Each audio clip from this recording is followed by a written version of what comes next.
Do you like the view?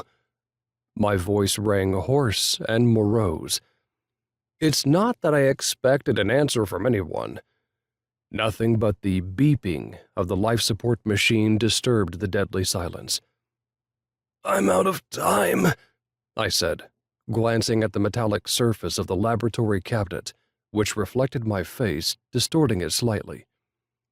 My hair was half gray, even though I was only 38. My face looked tired and was already a cobweb of wrinkles. I turned my gaze to the screen divided into dozens of squares. Some cells had already gone dark, while others were broadcasting terrifying images.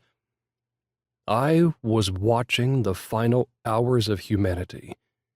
Cities were crumbling, and death and chaos reigned supreme. This was the apocalypse. There was no other way of putting it. "It's time," I said, turning to the hospital bed. Upon it lay my beloved Adele. She was pale and gaunt, but remained as beautiful as ever.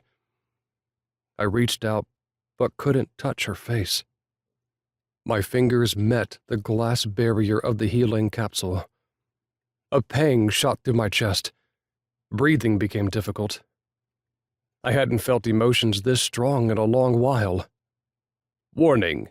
Danger. Probability of death in the next 5 minutes. 99.9%.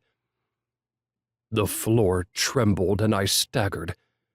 I ignored the flashing message as I hobbled toward my work desk, leaning on my black cane. On the desk lay an open box.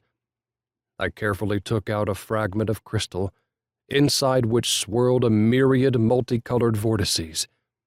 Chaos in its primordial form.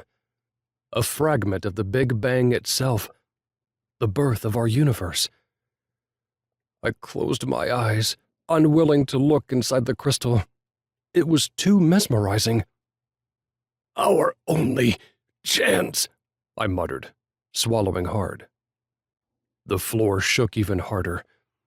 I slowly approached a small metal rack.